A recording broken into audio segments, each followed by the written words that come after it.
Carta a Diogneto. Introdução. Um pagão culto, desejoso de conhecer melhor a nova religião que se espalhava pelas províncias do Império Romano, impressionado pela maneira como os cristãos desprezavam o mundo, a morte e os deuses pagãos, pelo amor com que se amavam, queria saber que Deus era aquele que confiavam e que gênero de culto lhe prestavam. De onde vinham aquela raça nova e por que razões aparecera na história tão tarde. Foi para responder a estas e outras questões de igual importância que nasceu esta joia da literatura cristã primitiva, o escrito que conhecemos como Carta a Diogneto, respondendo às questões propostas por interlocutor. O texto se revela simultaneamente como crítica do paganismo e do judaísmo e defesa da superioridade do cristianismo. Tudo isso num estilo aprimorado, elegante, de maestria no manejo dos elementos retóricos. Infelizmente, permanecem muitas dúvidas em torno desse texto-documento. Elementos importantes que ajudam a determinar e caracterizar uma obra, tais como autor, data e local da composição, destinatário e a própria integridade do manuscrito ficam na sombra. Nem mesmo o título é seguro. Alguns julgam que seja um discurso ou uma apologia, menos uma carta. Devido à identificação do autor e da data de composição, alguns a colocam entre os padres apostólicos, outros entre os apologistas. De qualquer maneira, trata-se de um documento de primeira grandeza sobre a vida cristã primitiva que merece ser colocada entre as obras mais brilhantes da literatura cristã. 1. O manuscrito. Este texto nunca foi mencionado na Antiguidade ou na Idade Média. Permaneceu longos séculos em silêncio, ignorado. Encontrado casualmente por Tomás de Arezzo em Constantinopla em 1436, junto a um punhado de manuscritos contendo 22 títulos de textos apologéticos. 5 deles estavam catalogados sob o nome de Justino. Junto com o discurso aos gregos, atribuído a Justino, estava outro manuscrito com os dizeres, do mesmo a Diogneto. Não se encontrou, até agora, nenhuma outra versão deste documento. Este manuscrito grego único percorreu, a partir de sua descoberta, longo caminho até se alojar na Biblioteca Municipal de Estrasburgo, mas não teve sorte muito brilhante. Em 1592, Ericus Stephanus o editou com o nome de Carta a Diogneto. Por esta época, foram feitas algumas cópias para outras bibliotecas, o que salvou o texto. De fato, um incêndio provocado pela artilharia na Guerra Franco-Prussiana, em agosto de 1870, destruiu a biblioteca e seu acervo. 2. Autor.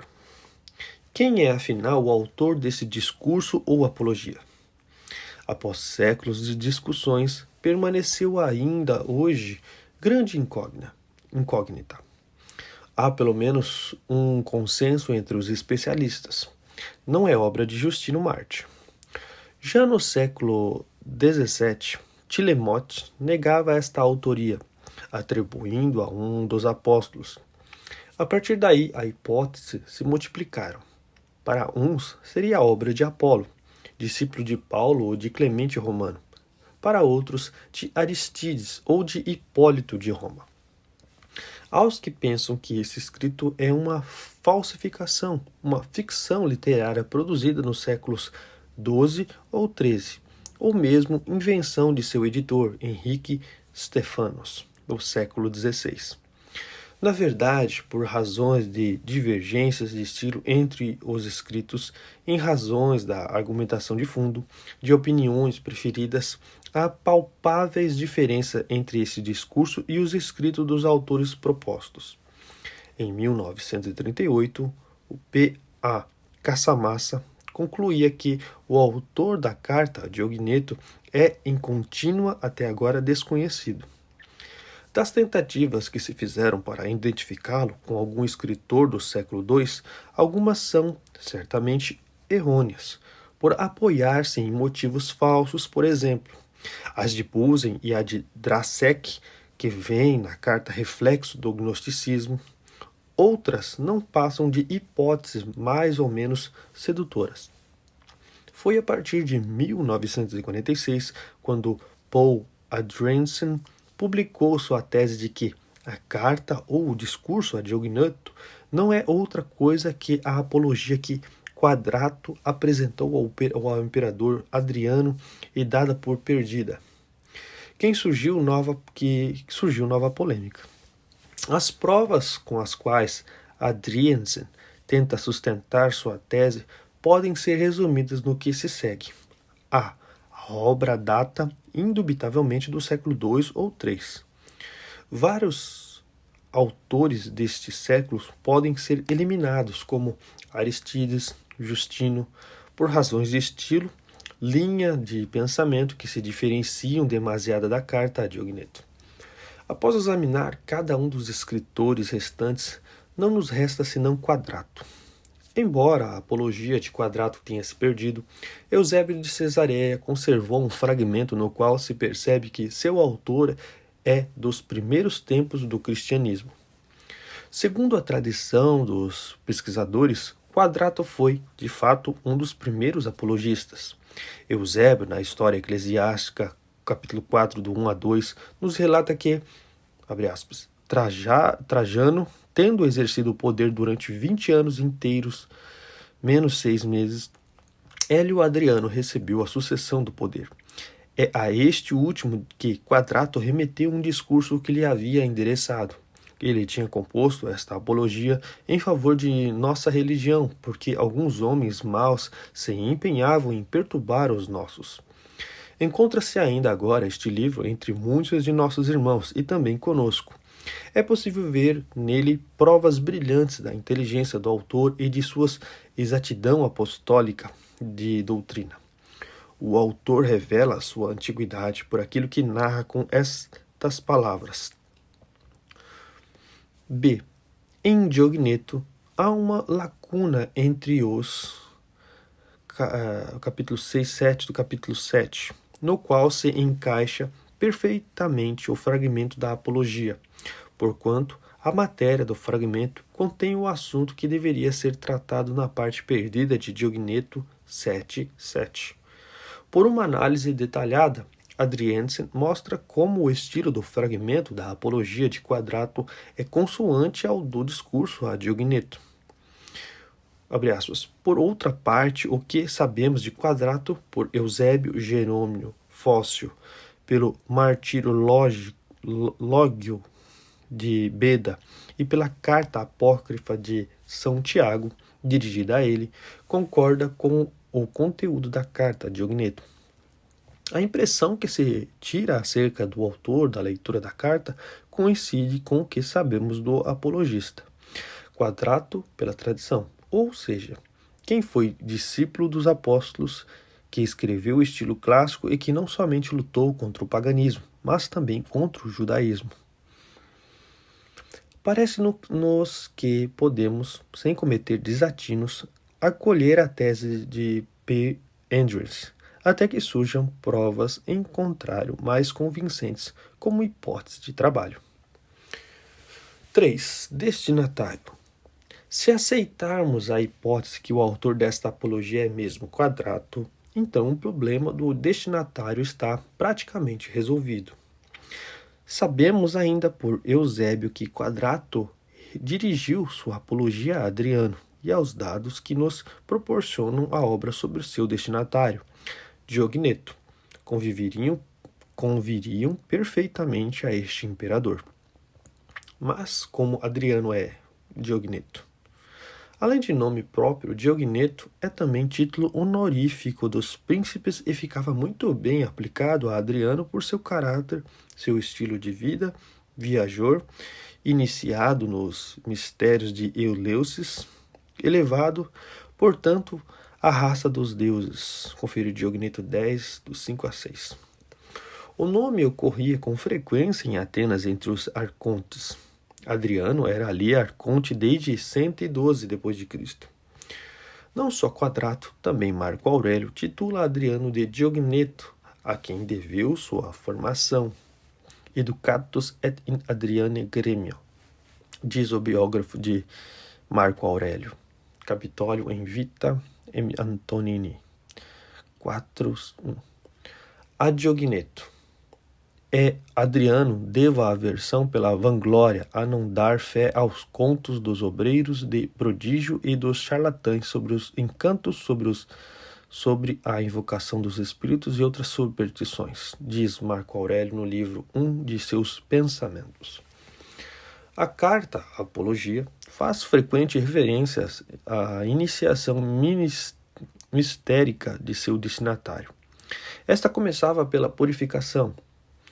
Na carta Apologia 2:1 se diz, abre aspas, comecemos, purificando de todos os preconceitos que se amontoaram em tua mente, despojado do teu hábito enganador e tornando, pela raiz, homem novo.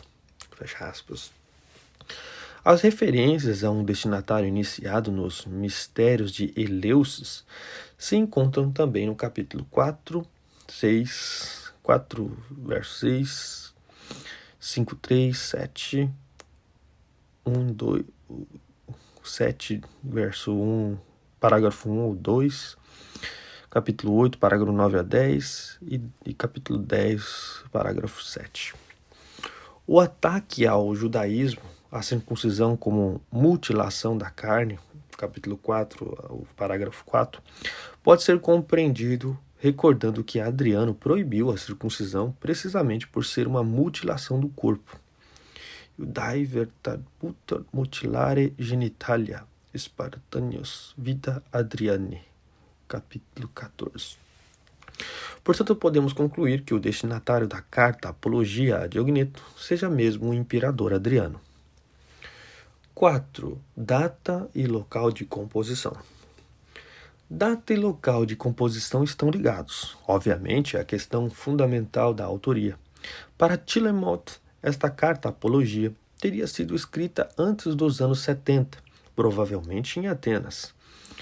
H.I. Marrow, profundo conhecedor da literatura do século II e III, julga que a obra tenha sido redigida por volta de 190 a 200 em Alexandria. Neste caso, seu autor seria Panteno, mestre de Clemente de Alexandria. Acolhendo a tese de Paul Adrians de que o autor é Quadrato e Diogneto é Adriano, a carta Apologia teria sido redigida por volta de 120 em Atenas. 5. Estrutura e conteúdo. Esta apologia, muito rica doutrinal e espiritualmente, é também muito breve. Seu conteúdo denso pode ser dividido em 4 partes. Não falaremos em capítulos, mas em parágrafos. Após um exórdios, capítulo 1 ou parágrafo 2 ou 4, formam uma primeira parte. Os 5 e 6, a segunda parte.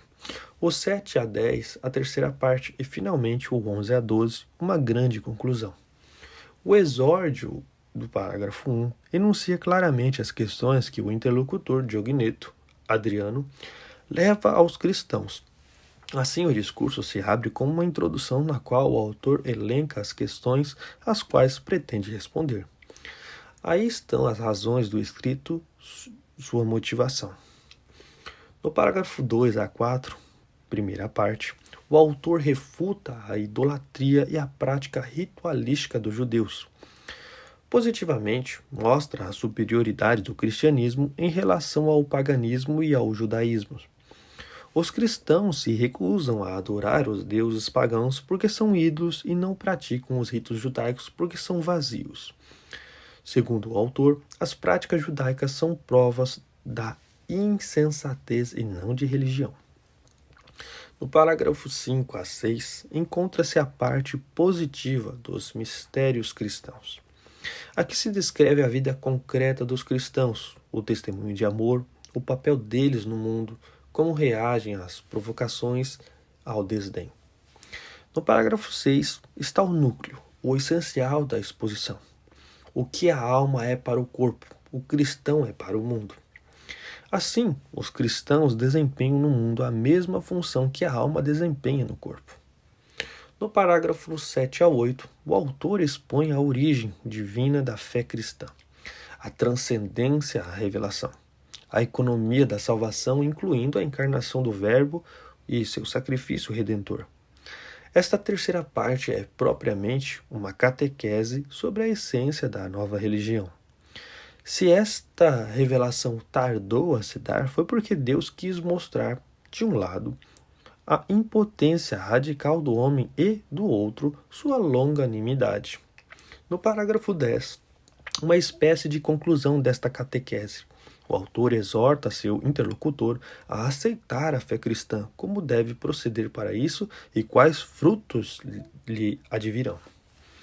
A última parte, de 11 a 12, desenvolve o discurso sobre o verbo e como o homem pode se tornar discípulo deste verbo, adquirindo a verdadeira ciência, a verdadeira gnose. Como exortação final, apresenta um apelo à conversão de seu interlocutor, mostrando novamente como a vida se tornará fértil, rica, valiosa e feliz. Carta a Diogneto. Exórdio. 1. Excelentíssimo Diogneto, vejo que te interessas em aprender a religião dos cristãos e que, muito sábia e cuidadosamente, te informaste sobre eles. Qual é esse Deus no qual confiam e como o veneram, para que todos eles desdenhem o mundo, desprezem a morte e não considerem os deuses que os gregos reconhecem, nem observem as crenças dos judeus? Que tipo de amor é esse que eles têm uns para com os outros? E, finalmente, por que essa nova estirpe ou gênero de vida aparece agora e não antes? Aprovo esse teu desejo e peço a Deus, o qual preside tanto o nosso falar como o nosso ouvir, que me conceda dizer de tal modo que, ao escutar, te tornes melhor. E assim, ao escutardes, não se arrependa aquele que falou. Refutação da idolatria. 2. Comecemos, purificando de todos os preconceitos que se amontoaram em tua mente, despojado do teu hábito enganador e tornando, pela raiz, homem novo, e estando para escutar como confessas uma doutrina nova, vê não somente com os olhos, mas também com a inteligência, que substancia e que forma possuem os que dizem que são deuses e assim os considerais. Não é verdade que um é pedra, como o que pisamos, outro é bronze, não melhor do que aquele que serve para fazer os utensílios que usamos, outro é maneira que já está podre, outro ainda é prata, que necessita de alguém que o guarde, para que não seja roubado. Outro é ferro, consumido pela ferrugem. Outro de barro, não menos escolhido que aquele usado para os serviços mais vis. Tudo isso não é de material corruptível? Não são lavrados como o ferro e o fogo? Não foi o ferreiro que modelou um, o ourives outro e o oleiro outro? Não é verdade que, antes de serem moldados pelo artesão na forma que agora tem, cada um deles poderia ser, como agora, transformado em outro? E se os mesmos artesãos trabalhassem os utensílios do mesmo material que agora vemos, não poderia transformar-se em deuses como esses? E ao contrário, esses que agora adorais não poderiam transformar-se por mão de homens em utensílios semelhantes aos demais? Essas coisas todas não são surdas, cegas, inanimadas, intensíveis, imóveis? Não apodrecem todas elas? Não são todas destrutíveis? A essas coisas chamais de deuses, a servis, as adorais e terminais sendo semelhantes a elas. Depois odiai os cristãos, porque esses não os consideram deuses. Contudo, vós que os julgais e imaginais deuses, não os desprezais mais do que eles? Por acaso não zombais deles e os cobris ainda mais de injúrias, vós que venerais deuses de pedra e de barro, sem ninguém que os guarde, enquanto fechais a chave durante a noite, aqueles feitos de prata ou de ouro, e de dia colocais guardas para que não sejam roubados? Com as honras que acreditais tributar-lhes, se é que eles têm sensibilidade, na verdade, os castigais com elas. Por outro lado, se são insensíveis, vós os envergonhais com sacrifícios de sangue e gordura. Caso contrário, que alguém de vós prove essas coisas e permita que elas lhe sejam feitas. Mas o homem, espontaneamente, não suportaria tal suplício, porque tem sensibilidade e inteligência. A pedra, porém, suporta tudo porque é insensível. Concluindo, eu poderia dizer-te outras coisas sobre o motivo que os cristãos têm para não se submeter a esses deuses. Se o que eu disse parecer insuficiente para alguém, creio que seja inútil dizer mais alguma coisa. Refutação do culto judaico. Por outro lado, creio que desejas particularmente saber por que eles não adoram Deus à maneira dos judeus. Os judeus têm razão quando rejeitam a idolatria, de que falamos antes, e prestam culto a um só Deus, considerando-o Senhor do universo. Contudo, erram quando lhe prestam um culto semelhante ao dos pagãos. Assim, como os gregos demonstram idiotice, sacrificando as coisas insensíveis e surdas, eles também, pensando oferecer a Deus coisas, como se ele estivesse necessitando delas, realizam algo que é parecido à loucura e não com ato de culto. Quem fez os céus e a terra e tudo o que nele existe, e que provém tudo aquilo que necessitamos, não tem necessidade nenhuma desses bens.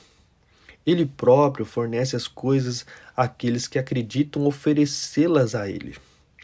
Aqueles que creem oferecem-lhe sacrifícios com sangue, gordura e holocaustos, e que enaltecem com esses atos. Não me parece diferente daqueles que tributam reverência a ídolos surdos que não podem participar do culto. Os outros imaginam estar dando algo a quem de nada precisa. O ritualismo judaico.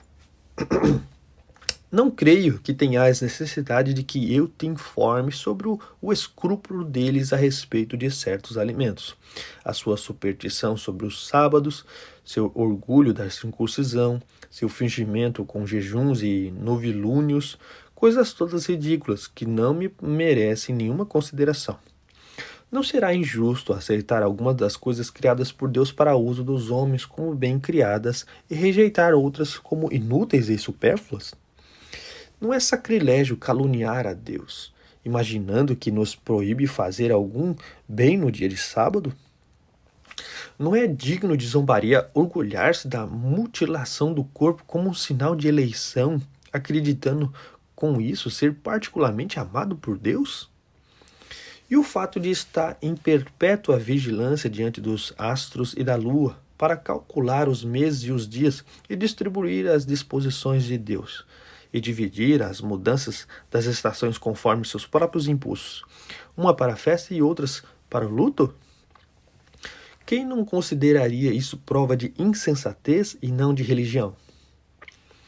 Penso que agora tenhas entendido suficientemente porque os cristãos estão certos em se abster da vaidade e do engano, assim como das complicadas observâncias e das vanglórias dos judeus. Não creias poder aprender do homem o mistério de sua própria religião. O mistério cristão. Os cristãos, de fato, não se distinguem dos outros homens, nem por sua terra, nem por língua ou costume. Com efeito, não moram em cidades próprias, nem falam línguas estranhas, nem têm algum modo especial de viver. Sua doutrina não foi inventada por eles, graças ao talento e à especulação de homens curiosos, nem professam, como outros, alguns ensinamento humano. Pelo contrário, vivendo em cidades gregas e bárbaras conforme a sorte de cada um e adaptando-se aos costumes do lugar quanto à roupa, ao alimento e ao resto, testemunham um modo de vida social admirável e, sem dúvida, paradoxal. Vivem na sua pátria, mas como forasteiros, participam de tudo como cristãos e suportam tudo como estrangeiros. Toda pátria estrangeira é pátria deles, e cada pátria é estrangeira. Casam-se como todos e geram filhos, mas não abandonam os recém-nascidos. Põem a mesa em comum, mas não o leito. Estão na carne, mas não vivem segundo a carne. Moram na terra, mas têm sua cidadania no céu. Obedecem às leis estabelecidas, mas com sua vida ultrapassam as leis. Amam a todos e são perseguidos por todos. São desconhecidos e, apesar disso, condenados. São mortos e, desse modo, lhe é dada a vida. São pobres e enriquecem a muitos. Carecem de tudo e têm abundância de tudo. São desprezados e, no desprezo, tornam-se glorificados. São amaldiçoados e depois proclamados justos. São injuriados e bendizem. São maltratados e honram. Fazem o bem e são punidos como malfeitores. São condenados e se alegram como se recebessem a vida. Pelos judeus são combatidos como estrangeiros. Pelos gregos são perseguidos e aqueles que os odeiam não saberiam dizer o motivo do ódio. A alma do mundo.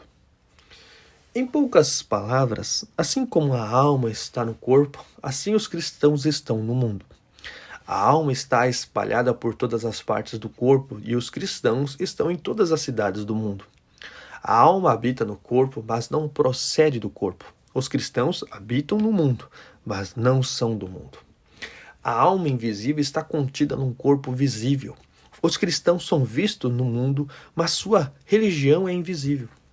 A carne odeia e combate a alma, embora não tenha recebido nenhuma ofensa dela, porque esta a impede de gozar dos prazeres. Embora não tenha recebido injustiça dos cristãos, o mundo os odeia, porque estes se opõem aos prazeres. A alma ama a carne e os membros que a odeiam. Também os cristãos amam aqueles que os odeiam. A alma está contida no corpo, mas é ela que sustenta o corpo. Também os cristãos estão no mundo como numa prisão, mas são eles que sustentam o mundo. A alma imortal habita numa tenda mortal.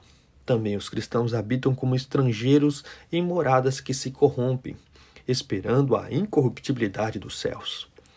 Maltratada em comidas e bebidas, a alma torna-se melhor. Também os cristãos, maltratados a cada dia mais, se multiplicam. Tal é o posto que Deus lhe determinou, e não lhe é lícito dele desertar. Origem divina do cristianismo.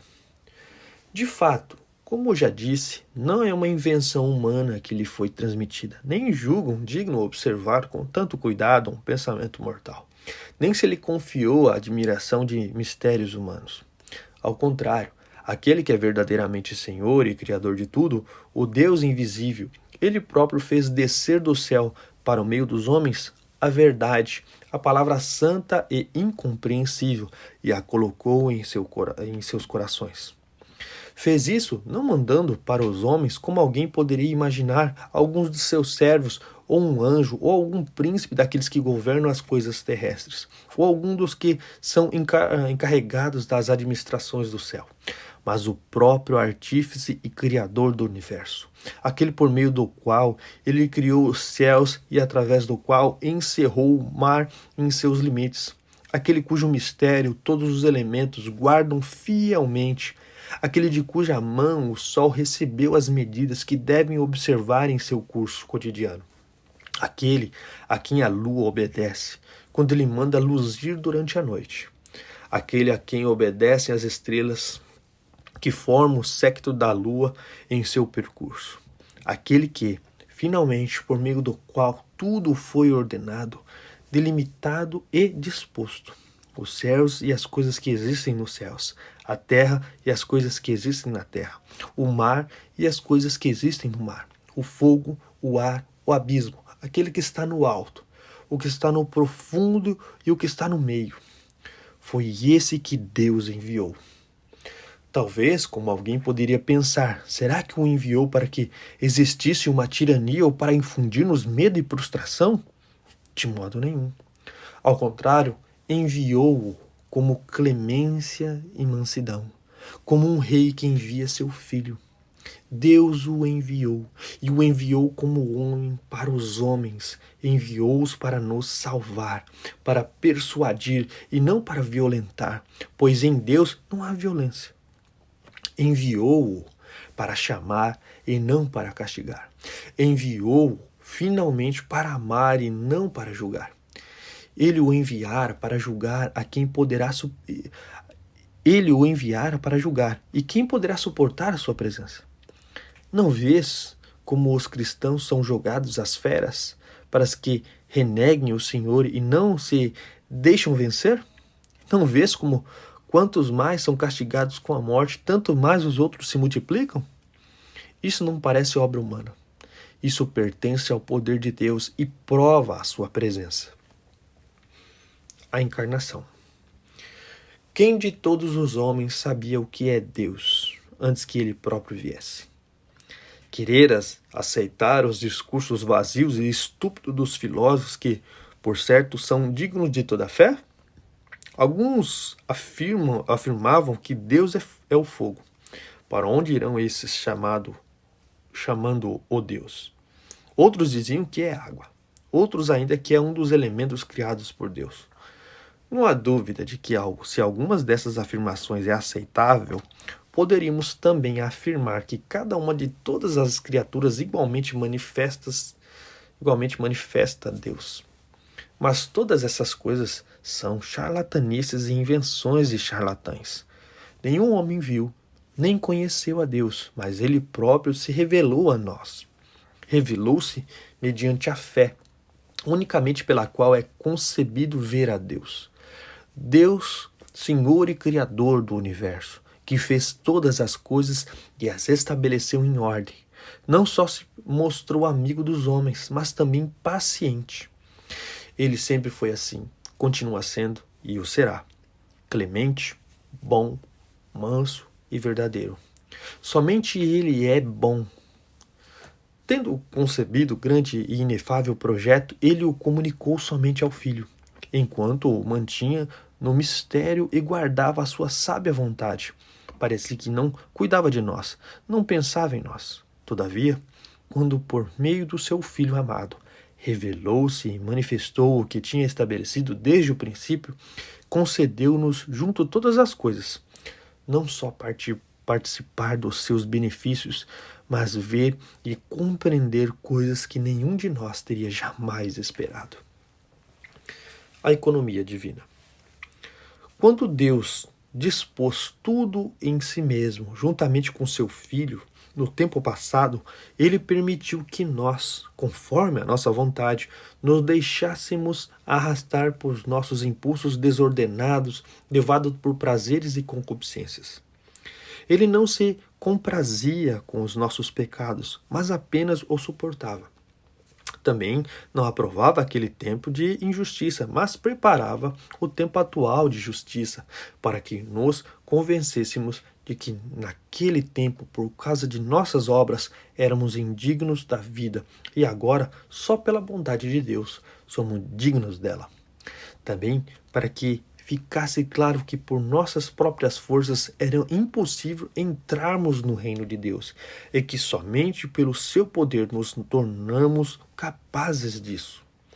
Quando a nossa injustiça chegou ao máximo e ficou totalmente claro que a única retribuição que podíamos esperar era castigo e morte, chegou o tempo que Deus estabelecera para manifestar a sua bondade e o seu poder. Ó imensa bondade e amor de Deus! Ele não nos odiou, não nos rejeitou, nem guardou ressentimento contra nós. Pelo contrário, mostrou-se paciente e nos suportou. Com misericórdia tomou sobre si os nossos pecados e enviou o seu Filho para nos resgatar. O santo pelos ímpios, o inocente pelos maus, o justo pelos injustos, o incorruptível pelos corruptíveis, o imortal pelos mortais.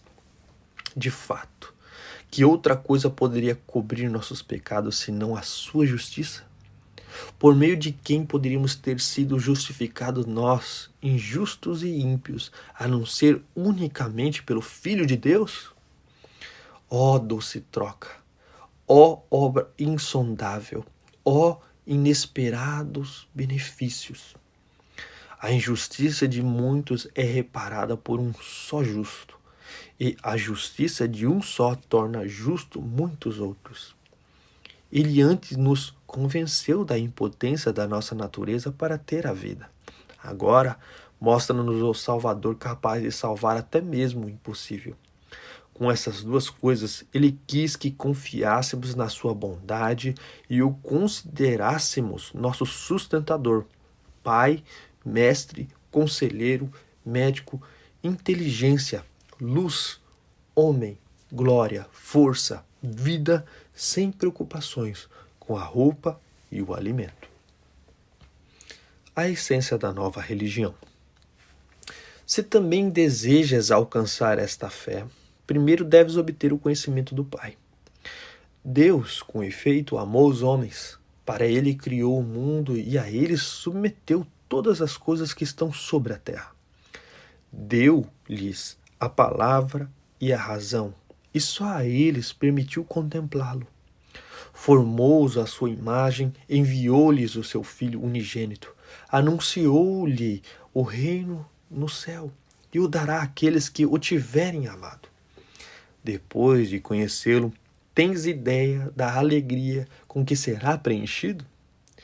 Como não amarás aquele que tanto te amou? Amando, tu te tornarás imitador da sua bondade. Não te maravilhes de que um homem possa se tornar imitador de Deus? Se Deus quiser, o homem poderá. A felicidade não está em oprimir o próximo, ou em querer estar por cima dos mais fracos, ou enriquecer-se e praticar violência contra os inferiores. Desse modo, ninguém poderia imitar a Deus, pois tudo isso está longe da sua grandeza. Todavia, quem toma sobre si o peso do próximo e naquilo que é superior procura beneficiar o inferior, aquele que dá aos necessitados o que recebeu de Deus é como Deus para os que recebeu de sua mão. É imitador de Deus. Então, ainda estando na terra, contemplarás porque Deus reina nos céus. Aí começarás a falar dos mistérios de Deus. Amarás e admirarás aqueles que são castigados por não querer negar a Deus. Condenarás o engano e o erro do mundo, quando realmente conheceres a vida no céu.